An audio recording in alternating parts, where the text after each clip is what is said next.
the issue here is going back to the earlier point, right? That independence means love for the truth, and the truth has objective standards.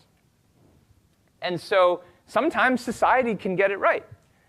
Sometimes there can be objective reasons for agreeing with society. Clothes are good to wear.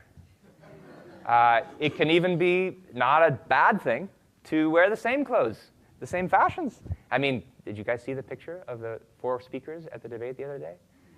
All these individualists on the stage with the exact same outfit on. I bucked the trend today, and I wore a green shirt instead of a blue shirt.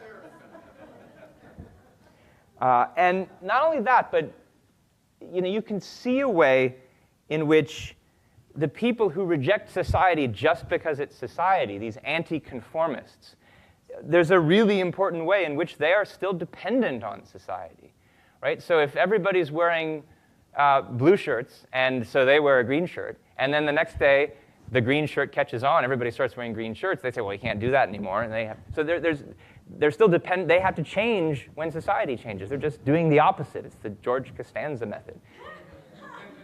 And I don't know if you've seen Portlandia. There's an episode of Portlandia where there's a hipster type who does various faddish things, and then they catch on in Portland, and he always says, that's so over.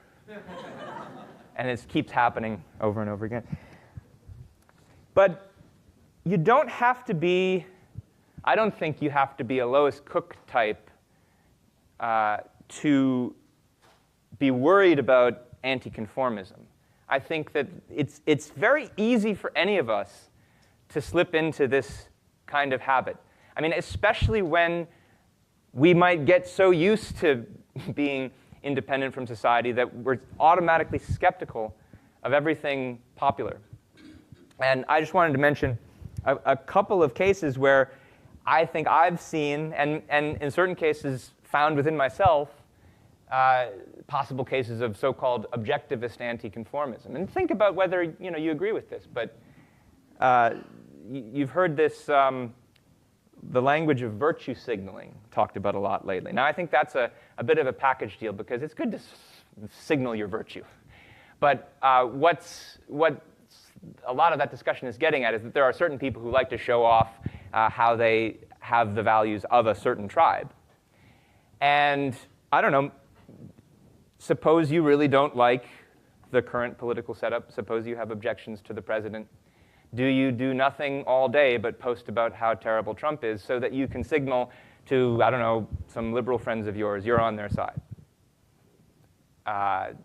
Maybe we don't have so much trouble in this room with that. I don't know. I think I've seen it.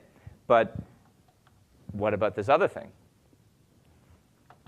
Suppose you are much more concerned with the problems on the left, and you know that the left doesn't like it when you're politically incorrect.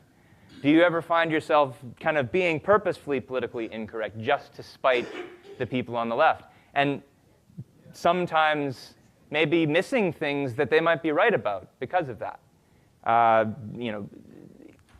Is everything that environmental science says false?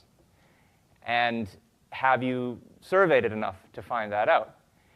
There may be good reason to be skeptical, but in the effort to be politically incorrect and spite the left, are you possibly missing out on actual truths that they may have discovered? Again, perhaps accidentally, but something, I think, to think about.